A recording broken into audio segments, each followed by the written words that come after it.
As I'm dealing with the ramifications of the end of Arcane Season 2, I've been having so many big feelings, specifically as it relates to Caitlyn and Vi, but there's another relationship that I want to talk about, and that's definitely the relationship between Mel, Viktor, and Jayce, and how the fandom has been doing all three of them dirty. So in today's video, I'm going to be talking about the disposable black girlfriend trope and how Arcane and his fandom are guilty of perpetuating this nonsense. So if you're interested in a video about that, keep on watching. Before we can officially begin and understand all of the damage that Arcane and his fandom have been doing to black women and perpetuating the disposable black girlfriend trope, we need to understand what exactly the disposable black girlfriend trope is. According to fanlore.org, the disposable black girlfriend trope refers to a common trope in which a black female character disproportionately often serves as temporary love interest, only to be passed over in favor of the one true love, a white love interest, or sometimes a love interest who is a non-black person of color.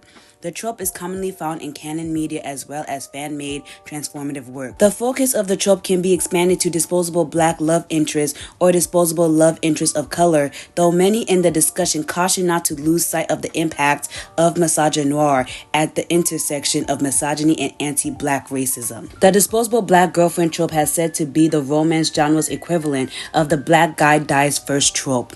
Criticism of this trope has been strong-armed as it refuses to allow black female characters and other characters of color to undergo breakups and heartaches in the natural course of romantic relationships and drama.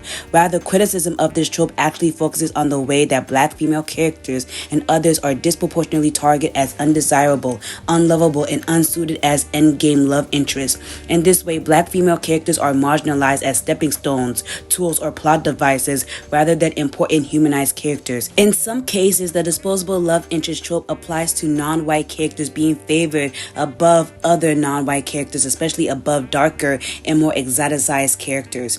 People have spotted serial usage of disposable black love interest in the works and screen adaptations of Asian American author Jenny Han, who has been otherwise praised for pushing for Asian American protagonists. There is some debate over whether Selena Kyle would be considered a character of color based on a version of the character with Cuban heritage on her mother's side, and whether Selena's Cuban heritage would categorize her as non-white. Regardless, many fans agree that Selena is at least white to the extent that on its basis she's portrayed as a more suitable match to Bruce Wayne, in contrast to Talia al Ghul's exoticized looks and behavior. One common fandom discourse battleground pits a male/female ship involving a character of color against an invariably more popular white/ship. Both sides in these ship wars claim that the other side is bigoted. Hi guys, I have another person that I wanted to talk to about the whole disposable black girlfriend trope. Would you mind introducing yourself? Hi guys, I'm Naya at Naya Baby on TikTok and Naya Writes on YouTube. So I wanted Naya here because we have noticed that the disposable black girlfriend trope in Arcane has been doing a number on the fandom, and we just need to talk about it. So before we really start, have you noticed the disposable black girlfriend trope in any other fandom? Do you think it's as prevalent as like all of the TikTok discourse and all of the Twitter discourse make it out to be? I think it is very prevalent, and I think that anyone who tries to deny its existence is just playing ignorant. There's fandoms like Invincible, for instance, a show that I really do like, but I can't bring myself to like fully like it because of that disposable black girlfriend trope. Or like, I don't know if you watch it, but in season 2 they're trying to erase that he ever loved her, and it's way too much to handle. I did see the clip on I was Twitter. like I said, yikes. I was like, what do we do to deserve that? But yeah, that happens in Invincible, and it's happened in Voltron Legendary Defenders with Alora. It's happened with, what is it, Bonnie from Vampire Diaries. It keeps happening, you know what I mean? It's popular. And so now that we have the definition of what the disposable black girlfriend trope is and why it's so damaging to have it consistently portrayed in media over and over again, I need to talk about my best girl, and that is definitely my good sis Mel. I love that girl down bad. Mwah, chef's kiss. Her character design, the way she looks, the way she acts, the relationship that she has between her mother, everything about Mel screams to me. But despite my obvious love for Mel, who exactly is melerada? What is this place? I don't know. Let's check it out though. Shush. Everybody shush. Everybody shush. It seems as if somebody new has just stumbled upon our pastoral court.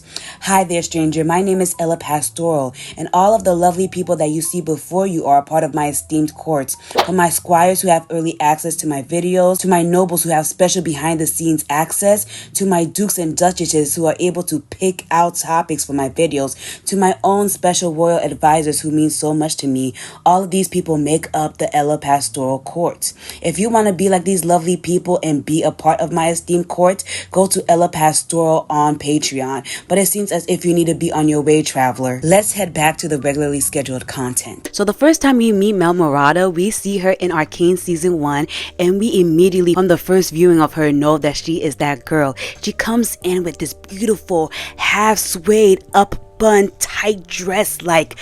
When she walked onto the screen, I was like, damn. And from the first moment we knew her, we knew that she meant business. Melerada comes from a powerful clan from the country of Noxus, and through all of her ingenuity and her ability to use politics to her own benefit, she was able to get a council seat in Piltover. And due to the fact that she is on Piltover's ruling council, she plays a very intricate role in shaping the politics of Piltover and its relationship to the Undercity.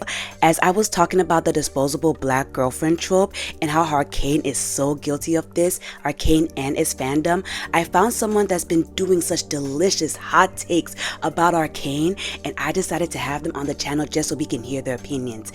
This is Willa, and I'm gonna let them introduce themselves and everything that they do. Hi, hello. As you've heard, my name is Willa, Willa the Wisp on TikTok. Like I said, I've been loving your Arcane takes. I think they've been so detailed, juicy, and like, I don't know, I just think they've been hitting. So I got a couple of questions that I definitely want to ask you since I have you here. And the first one that I want to talk about is the significance of Mel's character and why, despite her being such a complex person, why often discussions on her feed into just discourse about shipping instead of her as a person. This ties into something that I discussed in a video about the Jezebel stereotype and about how, even though Arcane itself, I think, is very careful to avoid very many of the pitfalls that can come with, displaying a beautiful black woman who is in a romantic relationship with another character, I think, despite the show's efforts to keep people kind of like on track and looking at characters as fully realized, human beings. People in the fandom are used to seeing particular visions of black women in media. I would say, particularly the Mammy, the black best friend, and the Jezebel are kind of like the top three, or the magical Negro, of course, top four that people will be most familiar with. But in sort of our modern iterations of media, the Jezebel stereotype is one of the foremost that is applied to black women, and thus like the way in which people and fans are used to surveilling black women, and they don't know how to perceive black women outside of that context, right? Due to their own, internalized racism or anti-blackness for people who are not black. In one of the articles that I mentioned in my video about the Jezebel stereotype and Mel, there is a quote that people have difficulty seeing black women's bodies as not quote unquote at work, and the work in this case is, the kind of like sexualized.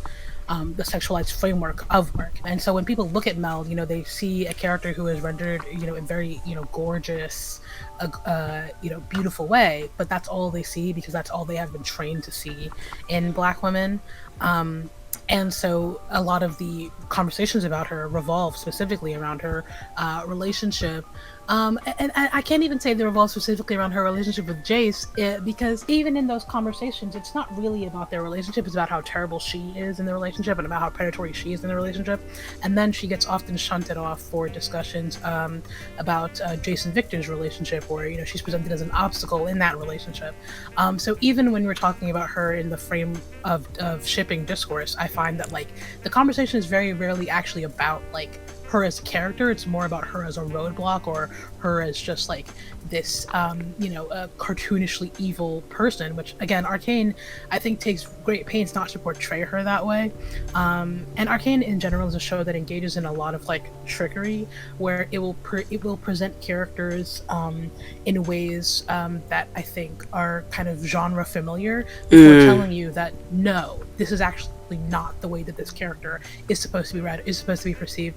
It's a show that's very good at presenting like people in all their complexity, and it's a show that doesn't tell you to hate people for being complex, and yet we have the issue, and yet we still have the issue because, you know, as much as the show might want people to do something different, the fact is that they're contending with societal indoctrination, and a lot of people who either think that they're past that indoctrination or people who think that that indoctrination doesn't exist.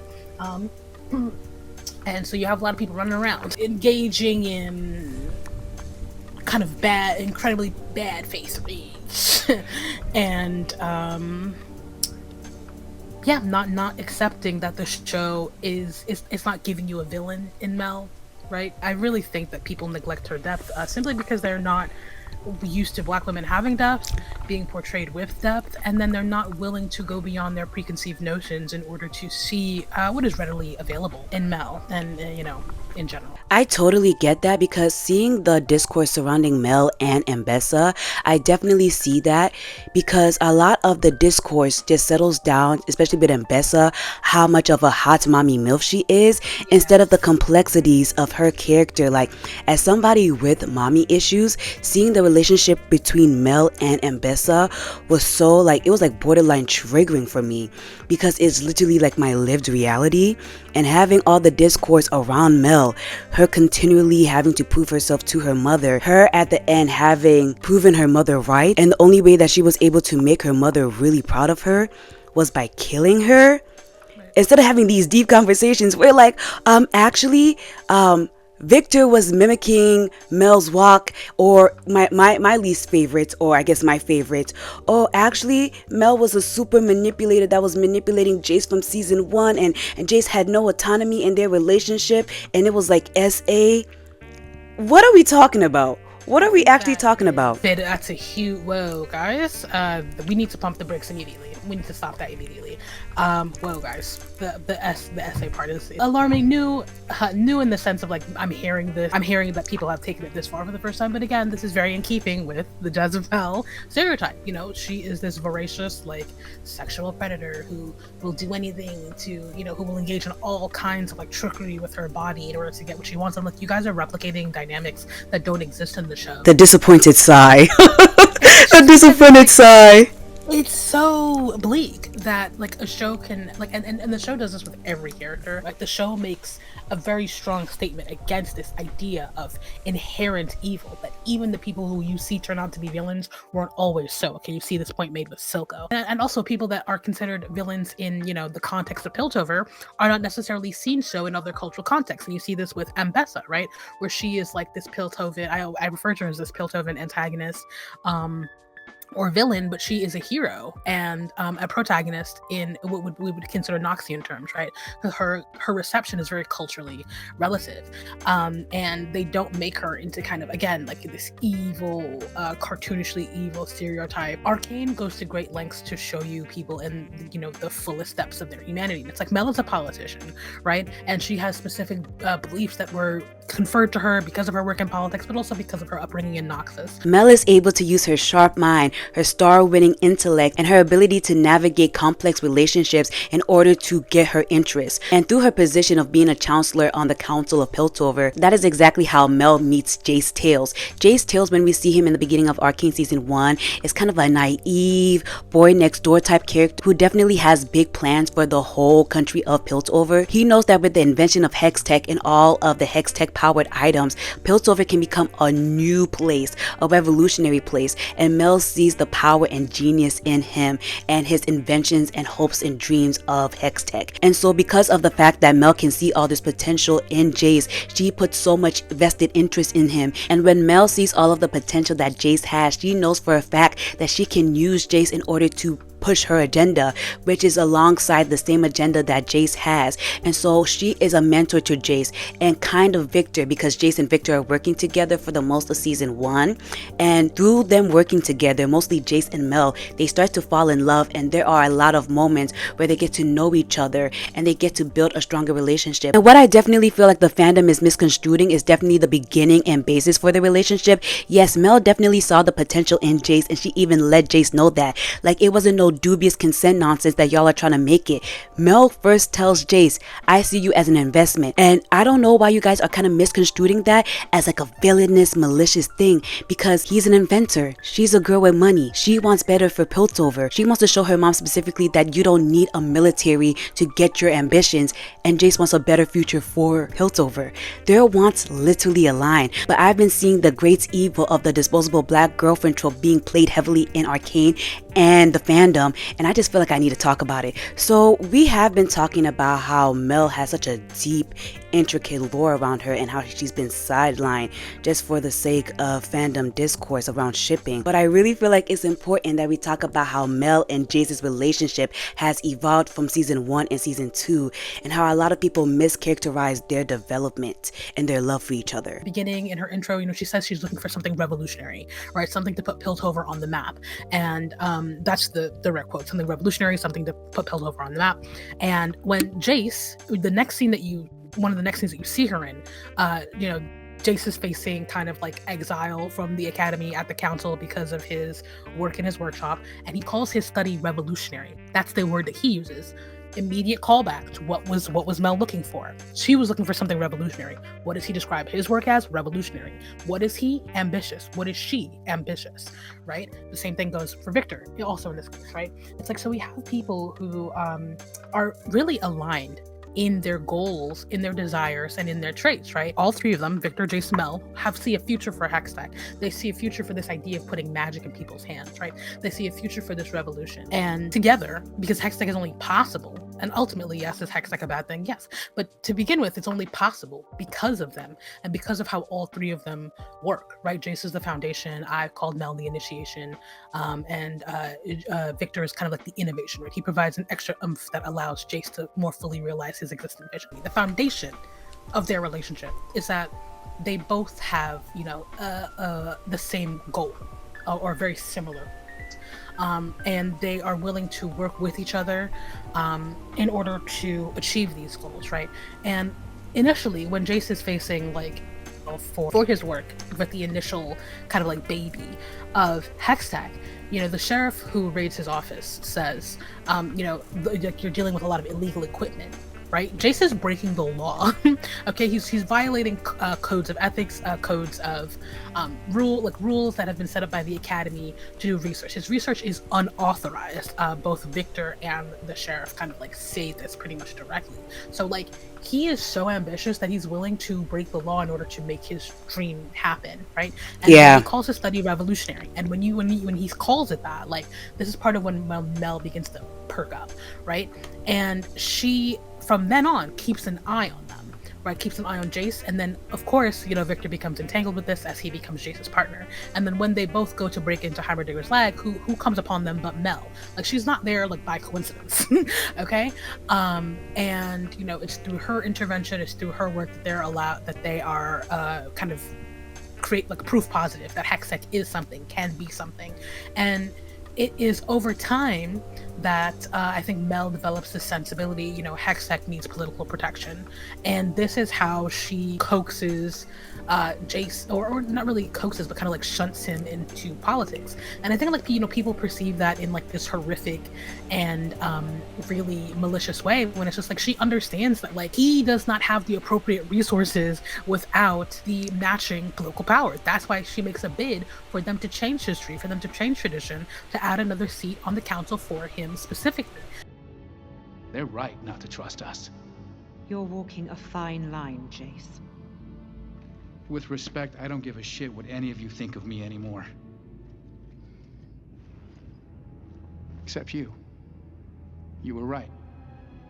You were always right.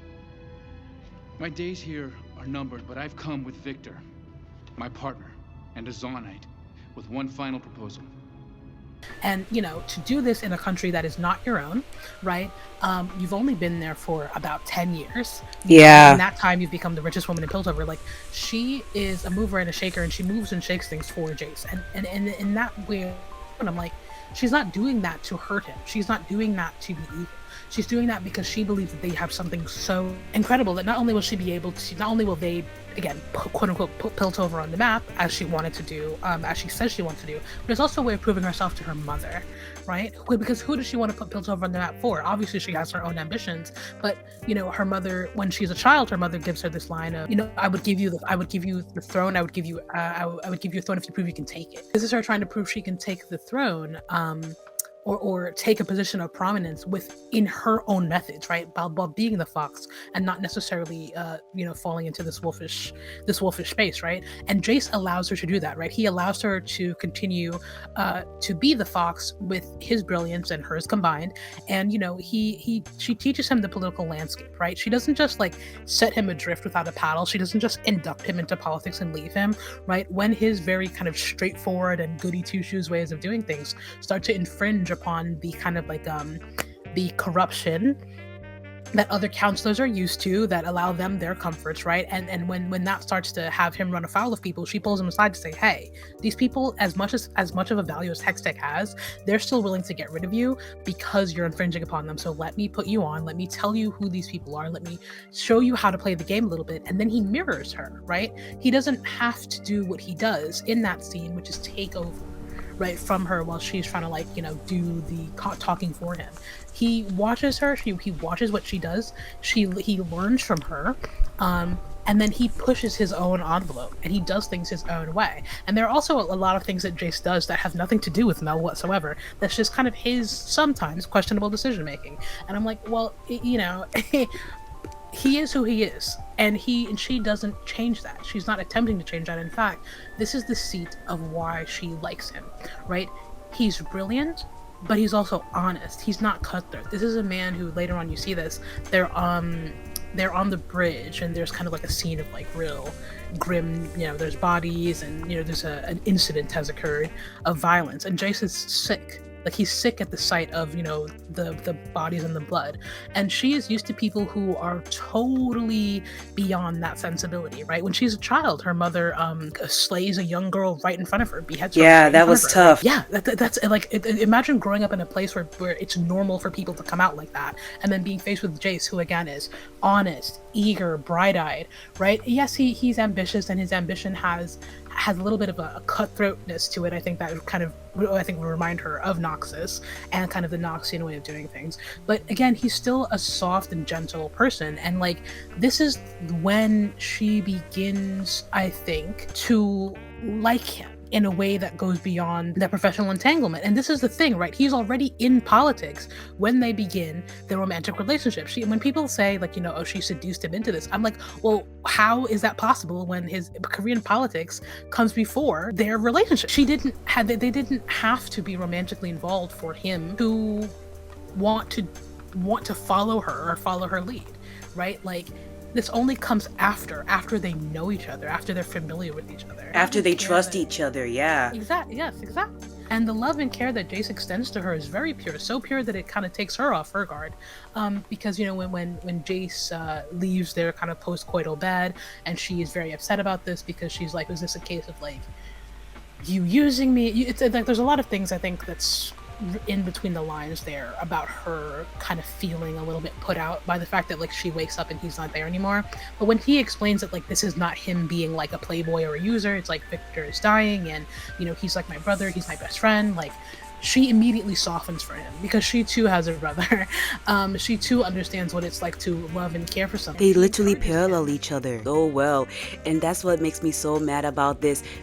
Mel is an evil, diabolical manipulator thing that is so prevalent in the fandom. I'm like, they're parallels. The show doesn't tell you that. I don't know where you're getting that from. Like, it's like you're not being shown that vision. You're coming to these conclusions on your own with no evidence from the actual program that you're watching, and that's part of what also gets me upset about this. I'm like, where are you seeing this? Because what you're seeing is incorrect. What you're arguing is incorrect. It's not just a matter of like, oh, well, I just have a different interpretation of you. You are wrong, because that is not what the show is telling you, period, point blank. It's not telling you if the world is made up of, saints beyond saints and then evil people beyond evil.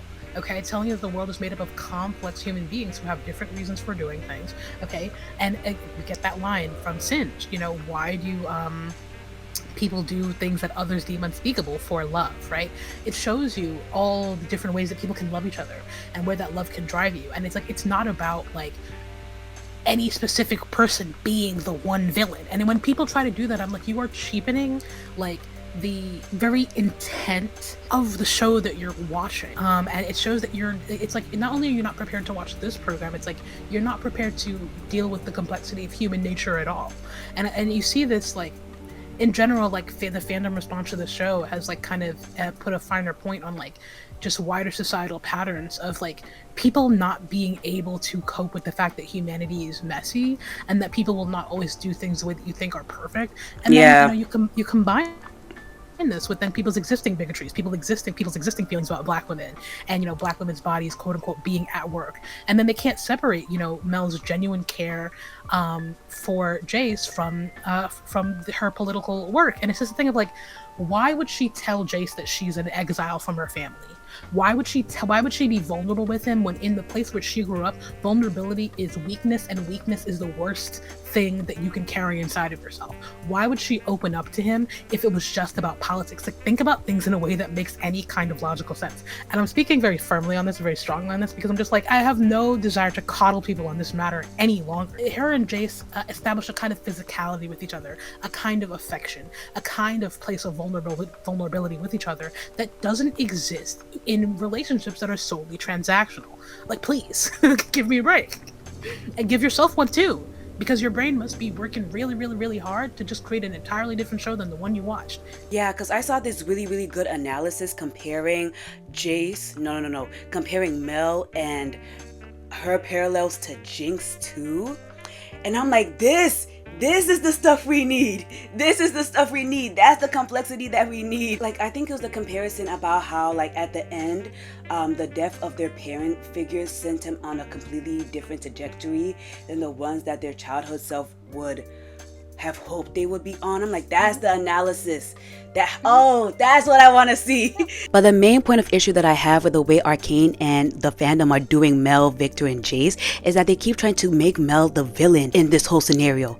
The thing about Mel is that she's very, very honest. She gets that from her mama. She told Jayce, I see you as an investment. And that boy wanted to be invested in, but nobody else was believing in Hex Tech. You know who was believing in Hex Tech? Mel. And now all of a sudden, because of all of the stuff that happened in season 2, we're trying to paint my girl Mel to be this dark, vicious entity that was having a great evil plan, trying to manipulate Jayce, when that really isn't what it is. And so now I want to talk about how the disposable black girlfriend trope is playing a major role in fandom discourse as of season 2. And so if I'm going to be so honest with you guys, I definitely believe in the great polycule supremacy. I believe Mel, Viktor, and Jayce should have been together as a polycule, with Jayce being in the center and he having a relationship with both Mel and Viktor, because I don't know, that boy just gives bisexual man to me. I don't know what to tell you, because I definitely feel like his relationship with Mel and his relationship with Viktor should have got more time. But I definitely feel like that's something that could be said about almost every relationship that we see in the end of Arcane season 2. So how I'm seeing this whole disposable black girlfriend trope thing play out in Arcane season 2 and all of the fandom discourse is that because of the love that Jayce has for Viktor, everybody discounts the love that Jayce had for Mel.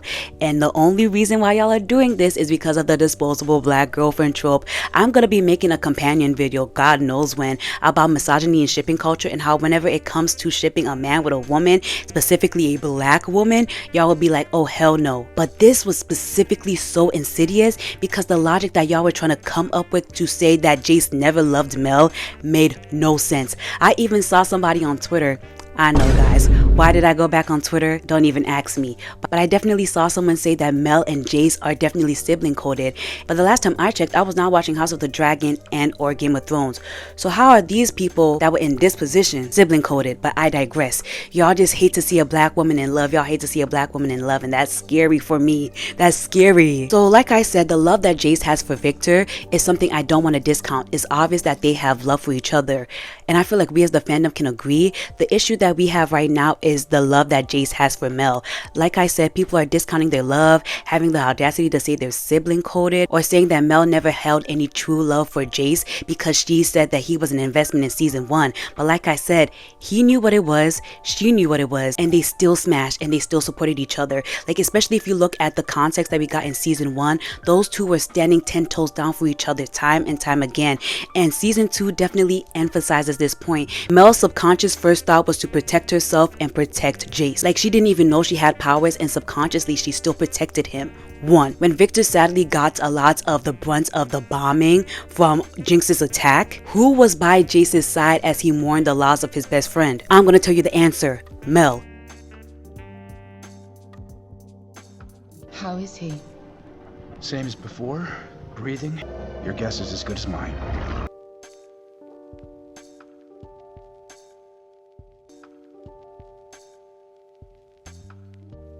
All I know for certain is that it's keeping him alive. It's the sort of puzzle Viktor would love if he wasn't.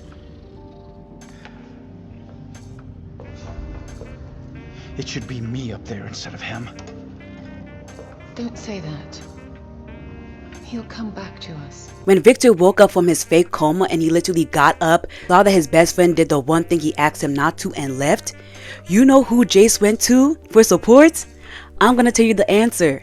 Mel. I don't know if y'all remember the scene, and I'm gonna see if I can find it, but when Jayce was crying talking about some I miss Viktor, I don't know where Viktor is, you know what my girl Mel said? Mel said, don't worry, he's going to return back to us. It should be me up there instead of him. Don't say that. He'll come back to us.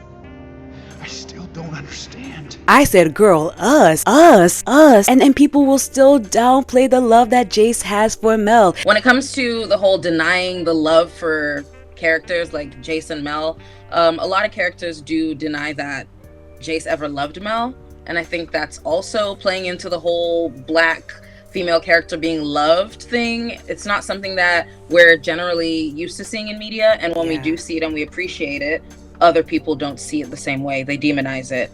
So it's very quick for them to try and make up ways or ideas in their head as to why a black female character could never be loved by this person, but then in the same breath and vein would go out of their way to ship them with another character. I think it's blatant. I've been seeing a lot of discourse surrounding shipping in terms of Arcane, and I've been feeling like a lot of it has to do with misogyny, because when people talk about why Mel can never be with Jayce, they always use the strong independent black woman trope. And I just find that like really insidious, because Jayce Tales as a character is someone who loves strong, intelligent characters, and no one ever tries to use, let's say, Viktor's strong independence and how he literally became the supreme god at the end of season 2 as a reason why they should not be together. But people will always say like, oh, Mel doesn't even need Jayce, she doesn't need a man, she's strong and independent. But they never use that logic when it comes to Viktor, when Viktor literally became a cult leader. Literally, yes.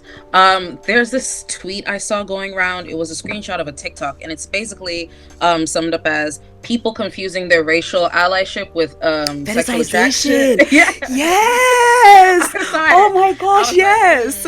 That's the word for it, because I kept wondering, how do I put it in my head? Because you'd see people like, oh, I loved Mel so much, she don't need no man, I'm shipping her with me. No, you're not. This is another excuse for you to, cut her out of her own story, in a sense. And I know it's specifically misogyny because do you know the whole Time Bomb ship? Yeah, I know Time Bomb. For those who don't know, it's a ship between Echo and Jinx, depending on which timeline we're talking about. And they never take Echo out of that ship. Never! No. Why would they take Echo out of the ship? It benefits them in that way. You know what I mean?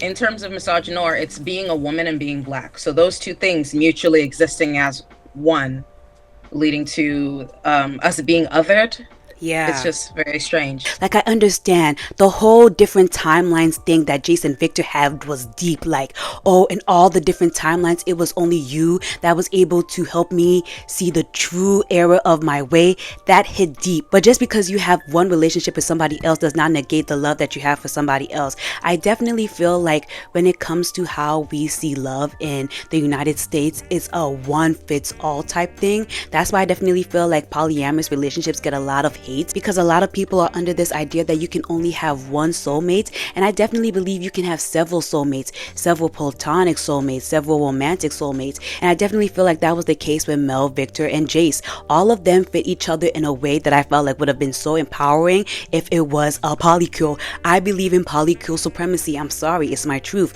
If it was their intention to end Jayce and Viktor on such an ambiguous note, why would they involve Mel in the first place? I have to say. So for you guys who know the show well, there's that sex scene with Mel, and then immediately after, Mel wakes up and she's in bed by herself. And where is Jayce? He's at Viktor's side because he's sick. So man hooks up with her and then just dips and goes to Viktor. I think, if you ask me, it seems like Jayce has a preference for sure. You think the whole time he was with her, he was thinking about his boy?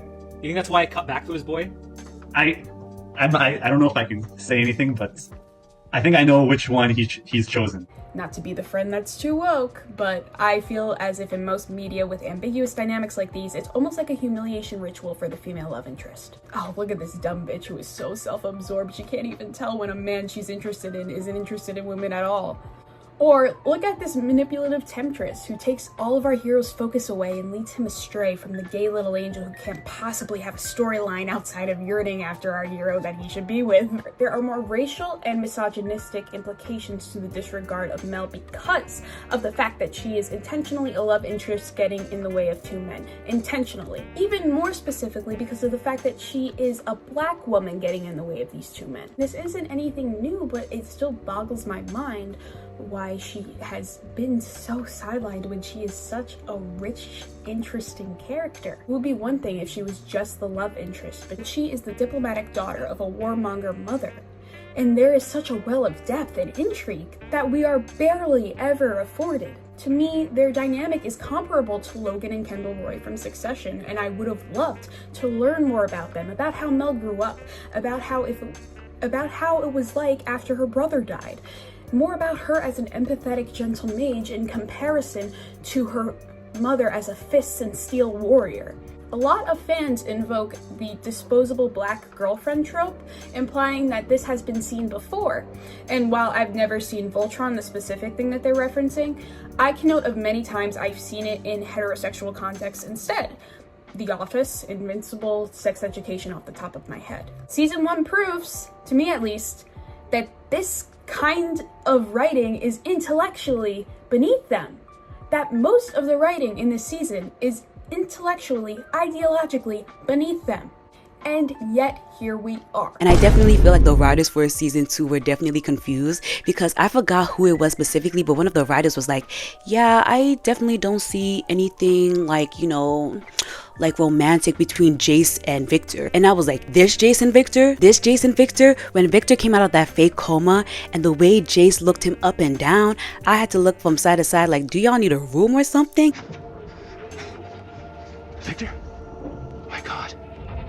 What am I? You're alive. You're alive. He wanted him, but the same thing is true with Mel. Like literally when Jayce had that whole emo boy apocalypse thing going on in the behind the scenes, like you know how they make fan arts that isn't in the show, he literally made a portrait of Mel. That's how badly he loves her. But because of the disposable black girlfriend trope, so many of us in the fandom, not me though, y'all stay safe, not me though, y'all stay safe, are definitely trying to downplay the love that that man had for Mel. Like literally in the scene where he comes back from the apocalypse and Mel also comes back from fighting the Black Rose or whatever she was doing, they both have the confrontation about how Jayce felt like Mel used him, and Mel has to look at him like, you knew I wanted to invest in you and we still smashed. Jayce? You're the reason we didn't die in the attack. How long have you known? It started then. Feelings I couldn't explain. I still don't fully understand. Why just me? Why not save all of them? was standing in rubble, I didn't have any greater awareness. How can I know you aren't lying to me? Why would you think I am? Because you use me and Viktor for hex tech. You call this investments. Two brilliant young inventors who shared a penchant for impossible surprises, carrying magic from myth to machine, rallying the human multiple nations. You were a wise testament. So this is a conversation that they have to discuss their issues, and we all negate it like it wasn't something that they discussed in order to strengthen their relationship. And literally, in the scene where it looked like Jayce was about to attack Mel, you know who he even attacked? He attacked Viktor, because Viktor is starting his freaking mind control cult at this point. And I just feel like you guys are being so hard on Mel and making her seem like this devious dark entity when it's really not like that. You guys are saying that, oh, Jayce could have never truly loved Mel and Mel could have never truly loved Jayce because of the manipulation aspect. But that's the same thing I could say about Jayce and Viktor. Viktor, before he almost literally died, was like, hey, the last thing I want you to do is bastardize the hex tech because it's going to cause suppression of the Piltover residents, right? Jayce said, and did the last thing his best friend wanted. When Viktor practically took over all of the Piltover citizens and made them into that whole mind control blob and was like, yeah, like nobody deserves to have choice, they still wanted each other at the end of the day. And I seriously don't understand why you guys are doing all of this jumping and leaping to try to justify why Jayce could have never loved Mel. Sorry. I've been an idiot. And an ass. You're hurting too. As long as I can recall, I have chased the archetype of a melerada. I believed it my calling, to merit the blood in my veins. It was all a lie. This blood is alien to me, yet it has dictated the course of my entire life. I'm no more than a passenger, a life I spent in self-pity. Now it's gone. I can never return to it. I've been confused about a lot lately. But there's one thing I know in my bones. There is no force in this world that can control you. You will never be a passenger. I just want to remind you guys that this is what her mom looks like. Mel's mom literally raised her to be strong, independent, and to eventually take over the Marauder clan, right? And to eventually fight the Black Rose. So she literally is that girl. She's built to be independent. But a lot of the issue that I see in the fandom is that because she is so strong, she's so independent, y'all are trying to strong Black woman her. And so what I mean by that is that when a Black woman is strong, independent, you guys believe that she does not deserve to be loved and or treated well. Not only is that rhetoric problematic in real life, but it's also problematic in the media that we see, and obviously it's problematic in fandom culture because of the fact that Mel is so strong and she's able to handle her own. Like my girl dead ass turned into a magical girl at the end of the series. You guys believe that she is not worthy of love. Whenever we have this discussion about why you guys keep negating Jayce's love for Mel, you guys will end the conversation with saying, oh, she doesn't need a man though. To be honest, nobody really needs a man. Like, you don't really need a romantic partner, but that doesn't mean you don't want one at the end of the day. But because she's so strong, because she's so independent, you guys believe at your core that Black women don't deserve love. And I see this time and time again. We have this fandom discourse over and over and over again when it's obvious that there is a man who is in love with a woman because Jayce is in love with Mel, okay? He's in love with Mel. He was giving it to her so good that her locks came out. I ain't never seen no ish like that before in my life. I didn't even know that was possible. But people would be like, he doesn't love her. They're sibling coded. They're sibling coded. What are y'all doing with your sibling? I gotta ask. This is not the House of the Dragon. This is not Game of Thrones. Those two are in love. But you guys will use that disposable black girlfriend trope always. Then you sprinkle the independent, she don't need no man rhetoric. And the thing that really bothers me is that you guys don't see how it's problematic. You guys don't see it. You guys don't see it. You guys do this all the time. In every fandom that I go to, if there's a man openly loving a Black woman, oh, we're cooked, we're cooked. It really makes me think that you guys only think that Black women who are submissive, who can't fend for themselves deserve love. And that's really scary.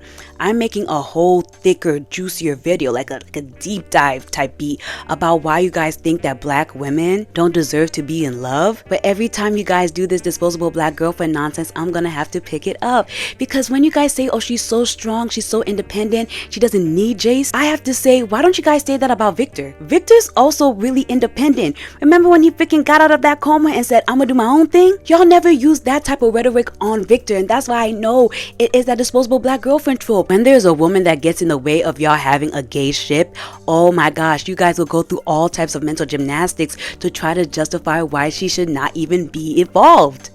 That's her man, and that's also Viktor's man. That's why I believe in the polycule supremacy. But y'all be like, no. Watch out for the misogyny and shipping culture video. That one's gonna be mwah. juicy, juicy, juicy, juicy. And I don't know, guys, if I have to keep making a video about every time there's a black woman being loved on and how y'all would try to get them the hell out of here so you can have your either white ship or your gay ship because you don't believe black women deserve to be in love, I'm gonna have to show up like Batman because y'all keep using that bat signal to summon me. I'm so sorry.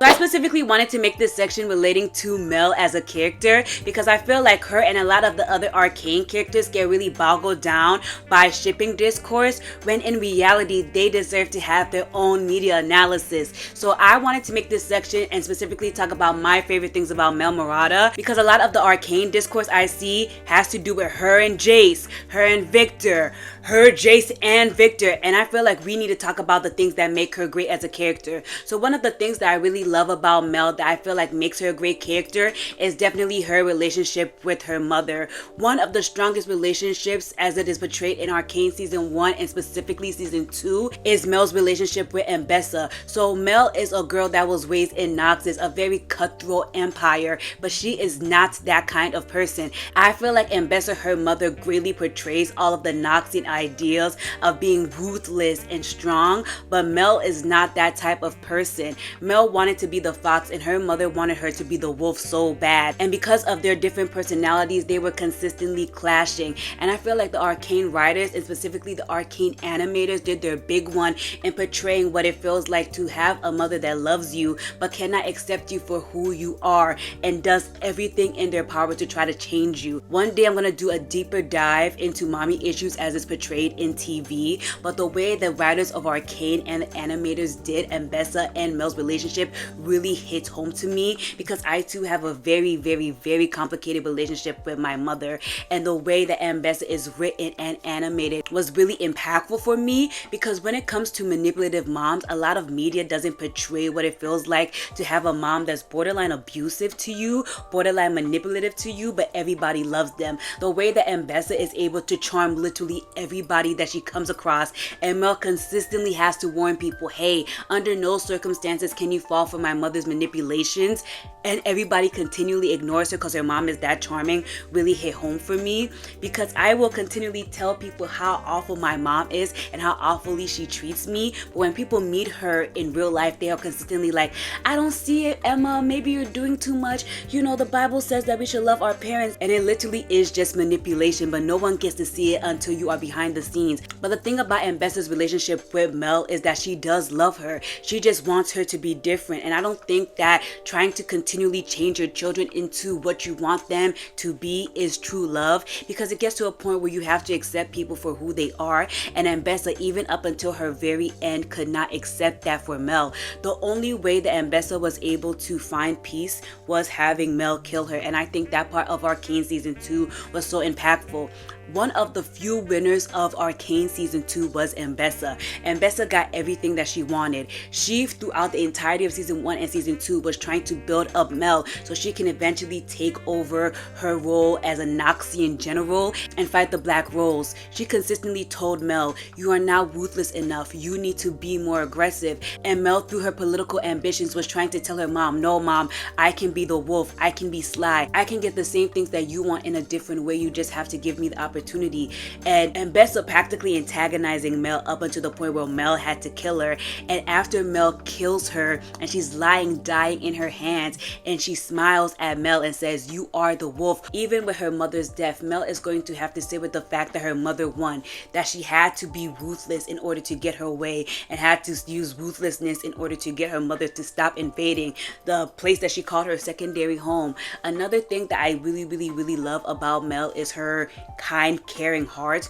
That's why I felt so triggered practically when everybody was trying to characterize Mel as this evil, ruthless lady when she literally isn't like that. I didn't know they saw her as ableist towards Viktor and manipulating towards Jayce. I didn't know that. I don't see her that way because the way that I see the character insofar as how she moves through the world is that she really wants to do the best that she can for everyone involved. So if she's doing or saying something, it's because she really believes that she is doing what will help the most people involved in the situation, and she's making some really hard decisions. So yeah, I don't see it that way. insofar as how she treats either of those characters. That said, we all see things differently. So I don't know, if someone were to lay out their argument and point out why they think that, I don't know, maybe I would see it that way too, and see a flaw in the, I don't know, a flaw in the writing or a flaw in the tone that I used when I was doing it. But I that was not the intention. I mean, I know, they say the road to hell is paved with good intentions, right? But I see her as such a moral and inclusive person that I don't think she would do that to anyone. It isn't just the fandom that's the issue. It's also the Baka writers. Because I was talking to another girl who I interviewed for this video, but why would they even include Mel in this if they said oh, we had 5 seasons planned out or whatever, right? Yeah. Why would they even include Mel in this nonsense? For her to get rushed like this, I'm still trying to understand what that whole discourse or a little argument between Jayce and her was, where Jayce was quite vague. You know, but it was that you manipulated me, and that gave the JayVik fans a second to be like, yes, she said it. But at the end of the day, he corrected himself. No, because he was tripping. He came from the apocalypse and was like, I'm sorry, I haven't talked to nobody in 10 Baka years, my bad. I'm tripping, guys. Sorry. I crashed out. No, and it's just I just don't understand. Because first, we all know season 2 was mad rushed. There were some things that needed to be talked about. The whole time bomb thing, the whole development between Echo and Jinx, Caitlyn, no, Vi finding her sister to this day. Jinx. We all know it was rushed. Well, I really think about it. The little teeny bits that we did get. Yeah. What was that? It was just a little bit of this and a little bit of that. And I feel like they were also trying to come up with a conclusion that could serve both purposes for both people that are fans of Mel J and people who are fans of Mel Vic. This is just in my head, you know what I mean? Because the way they wrote the end, you know what I mean? And now it's a way for them, which is great, for you to be able to interpret a story to, to represent you, but not for you to do it at the detriment of another representation, which is that Black desirability representation. You know what I mean? Mel Bedard is just so pristine and you know what I mean? She subverts a lot of the stereotypes that we see in shows like cartoons from a long time ago. Yeah, so she's just very different. That's why I'm just so sad, because we can have really good discussions, because Mel, I don't know, I really love the political intrigue, because they could have easily written her to be the sapphic trope where she's literally, her only purpose in the plot is to just have sex, but her, she has so much character development. She goes from being someone who's going against her mother's wishes of trying to be the wolf practically, right? And she goes to prove to herself by working in Piltover, building all of the political power that she has, seeing Hex Tech and all of the possibilities that it has. And we've just reduced her. The fact that she found out that her mother was lying to her. We all knew her mother was lying to her, but her mother was Inception. Inception. Yes. She was deep in it. Oh my gosh, she has so much power. She really, really does. And I just feel so let down that we didn't even get to talk about anything.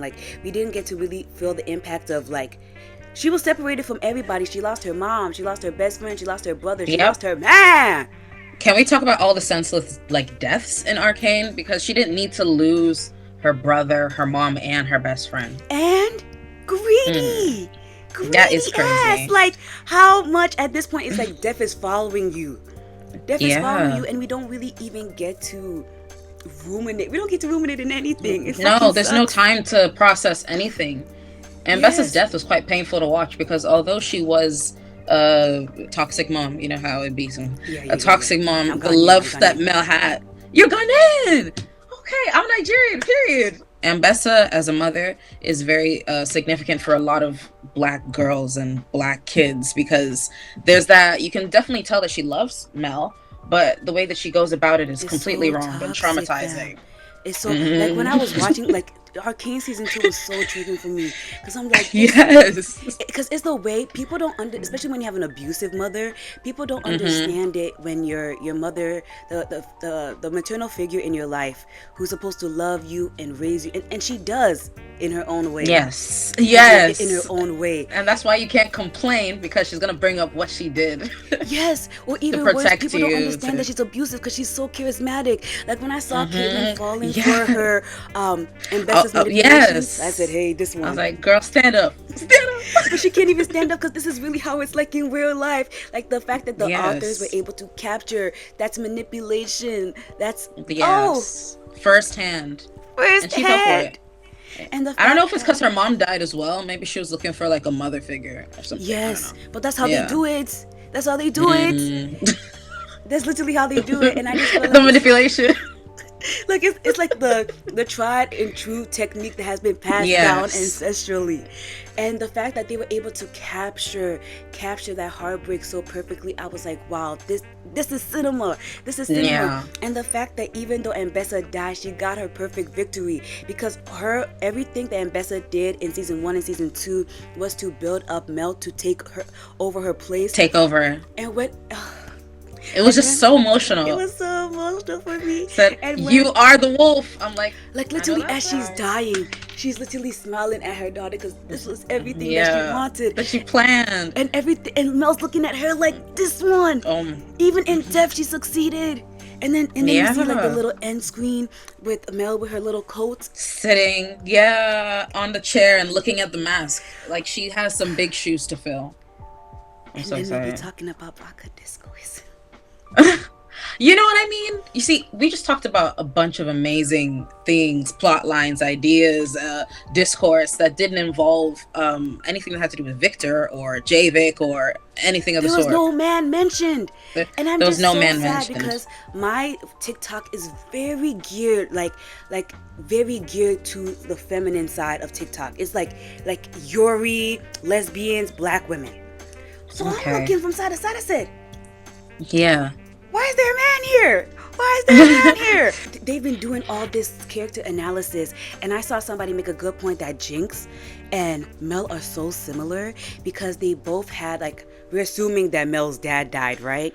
They both have a dead parent figure, and the main parent figure that took over, Haki manipulated them, and it's just like, this is what I want to see. The parallels. This is what I want to see instead of the Baka shipping discourse. That's why I wanted to make sure I had a specific section of the video where I talk about Mel specifically, because my girl has too much. She's too intricate for us to just stop at this Baka shipping discourse.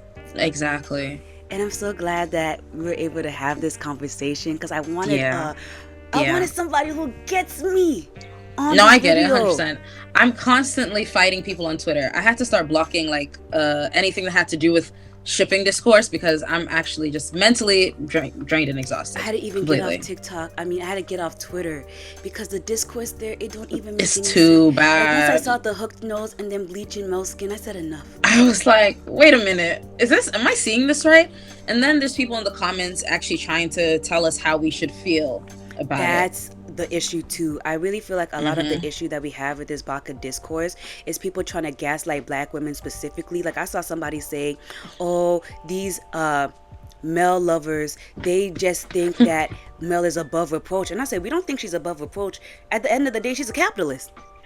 It's just that you guys will weaponize it. Like it's not the same smoke. If we were having real conversations, I'd be like, okay, you ate. But at the end of the day, I know what you guys are. You hate black women. Misogynoir. Because I noticed they don't ever, once I clocked that T, how they never do this with Echo, I said, I know what you are.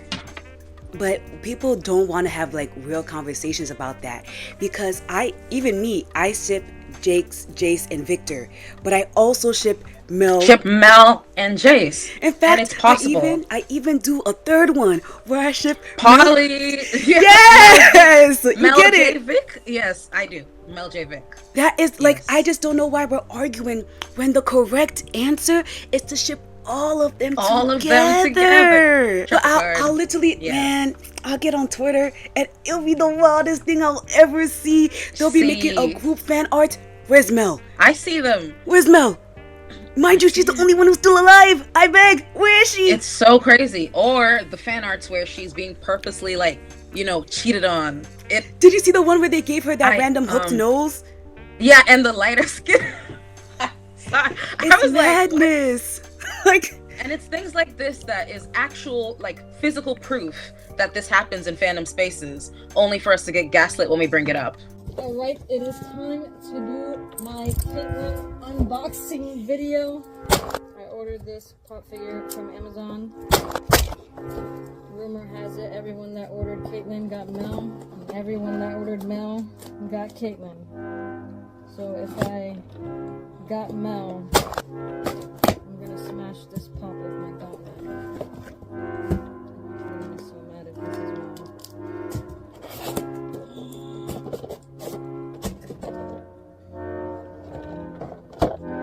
I wanted the trio, not Mel.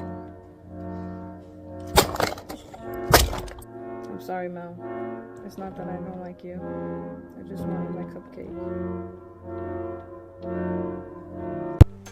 It's actually unbelievable. It's actually such a mess. And I just feel like we can have such a good discussion about, like, shipping discourse always hurts me because instead of talking about some real good stuff, good ships, we're arguing over nonsense. War. Like, there's some things that I really want to talk about. Like, I really feel like, first, Mel was the only person who survived. Most of the characters, except for her and Echo, they're alive. Yes. And I feel like we can talk about, like, some really good, juicy stuff. Like, for me, Mel's relationship with her mother and Bessa was something that hit so deep for me, and then we never get to talk about it because we're always talking about this Baka shipping discourse. Relationship. No, it's enough. It's enough. And I just feel like, damn, like, it's such a mess because I feel like there are a lot of valid critiques that people can have about Mel, but fair enough, they are never actual critiques. Like, for example, I saw somebody make a very good point about how Viktor has a little bit of animosity towards Mel because she represents the power of Piltover.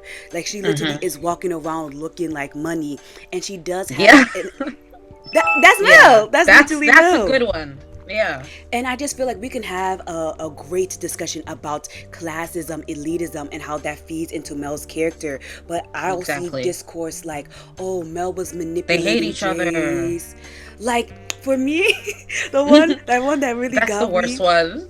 Was, oh, Viktor is mimicking Mel. Mel's walk, her this, her makeup, the gold in her face. But just let it be. Just let it be. It's giving very much obsessed. And it's only to antagonize her. We can have a lot of good discourse. We can talk mutually about inclusive. Yeah. And I also feel that way, like, we could have a lot of good character analysis, because my favorite Arcane season 2 let me down because of how rushed it felt. So I really have gone to the fandom for all of the good conversations that, you know, still have been discussed in the show. Yeah. I'll see people talk about Mbessa. Mbessa is a completely complicated character, right? Very complex. All the discourse has turned into Mommy Mbessa. Mommy Mbessa. Mama Mbessa. Oh, her and Sevica. Oh, pin me down. Like, yes, I can't say anything, but... I can't see too much because I'm engaging in it. But yeah, me too. Like, I get that. It's like chop rice. We have to do multi-character type things, because to this day, while everybody's talking about Mommy and Bessa and Mel being worse than Satan, I'm still begging, what happened with the Black Rose? We don't know about what that entails. That whole plot line, to this day, I'm still confused. I've been asking, and it was just pushed in there last minute. I've been begging the people with the League of Legends lore to explain. They're looking and putting their hands up. Like, this is the stuff we need to be discussing. Did you see the the trailer? I don't know if it's for Noxus, for an actual spin-off, but or it's just part of the cinematic thingy. It looks really cool. Saw it, trust. It looks really, really cool, and I just wish we would get that Mel spin-off so we can learn about the Black Rose and LeBlanc and all that. Yeah. But that's what I'm talking about. everybody knew that she was that girl, Mel. That she's even going to get her own spin-off. She's even like an actual character in League of Legends, and she's having all of these skins, right? Yeah. I just don't know how. It's like I feel like me and all these people, we have watched a completely separate show. Because if Mel was this sinister, dark entity that y'all are making her to be, where y'all getting this from? Where are you getting the proof? Where's the proof and the evidence? Like I would get what they're coming from if Viktor wasn't objectively worse. Okay, yeah, you know what I mean. That's what they failed to highlight in their bid to try and do this Olympics of like who's the worst character. You know what I mean? And I'm like, Viktor manipulated Jayce since he was a little kid, though. Like, let's be real. Like, no, I didn't want to say too much, but I was like, yeah, it's a little. Should I say it? Should I say it? Should I say it? I'm like, people are like, oh, that's so. I know what you're thinking, and then people are like, oh no, that doesn't make any sense. I'm like, but if we're being real, in actual terms, it is. But, it's literally the time traveler's wife. Y'all watch that movie? I've never heard of that before. What is that? It's about this dude who's a time traveler, and he meets his check it out wife. later. Don't. I beg. Don't. Really? Oh, it's horrible. It makes me feel like I should call the police. So oh shit, it's one of them ones. It's one of those. So he meets her as a child, and like he's low-key grooming her from a young age. Okay. So he knew her way before. Like that's but what you can't giving. bring that up. Yeah, that's what it was That's giving. why I'm like, and I know it's Baka discourse because you guys are not being serious. At least when it comes to the Kate Vi shipper, they know they ship is problematic. It's cop X oppressive. Do they know? Okay, yeah, they know. Some of them know, not all of them. The one with sense. We're talking about the ones with sense. I thought all of them, not all of them, not all of them. Because at least I see discourse about that. They be like, at least on my side of TikTok, they be like, yeah, I know she's a cop, but she's a hot cop. You know, there's something yeah, there, right? Self-awareness, yeah. But when I've literally not heard a pim from JayVik shippers. I haven't heard a pim. Nothing. They act willfully ignorant, and it's the problem in the fandom. And it makes me so sad because I love the discourse. But because it's what keeps the fandom alive. But we're always stuck on nonsense. Like I even go on Mel J ships, like, you know, shipping content, like edits, and I'll see AO3 and the is there anything on AO3 of them? Like I go on Tumblr. Everybody's on AO3. Me, I'm stuck on Tumblr. Like, no, I love Tumblr. Tumblr is like the OG fan fiction like fandom site. Yeah. And I don't know how to navigate the site, so I haven't got any Baka discourse. But I see sometimes in the little comments, oh, you know, this is cute and all, but we all know who his true cute love. And all. Hey. Cute and all.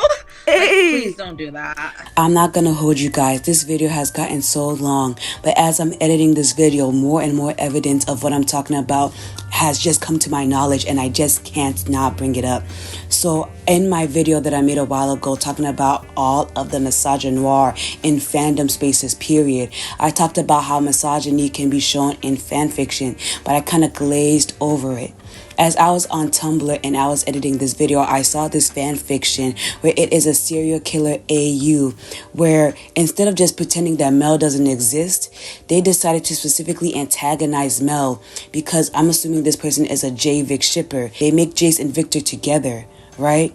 But Viktor specifically is trying to harvest the organs of Mel. And you guys cannot tell me that what they do to Mel is not insidious, because first it was making Mel a cuck, right? If you had seen the fan arts where they gave her a hooked nose and lighter skin, you know what I'm talking about. But specifically making a fan fiction where Viktor is trying to actively abuse Mel, that's wild. There's a whole different discussion that we can have about how Sky was turned into a disposable black girlfriend trope too. But today I'm really talking about Mel. But goodness gracious, y'all scare me. So it's been confirmed that the writer of this fanfic, the Mel Bedard fanfic in which her organs get harvested, something that has historically been happening to black women for a millennia, is a black trans person. And as a fellow black trans masculine person, I can personally say that I have not experienced the trauma of which you have, because I find no comfort in the destruction and the organ harvesting of a black woman's body. Something that's been happening historically and is the reason that we have so much medical research we have today. This response is not enough. Writing it for the comfort of yourself You should have kept it to yourself. This is literally inherently racist, and there is nothing you can say or defend yourself for. Even if you wrote it in another perspective, it doesn't matter. It's still the destruction of black bodies that you decided to put out in public and for other people to read.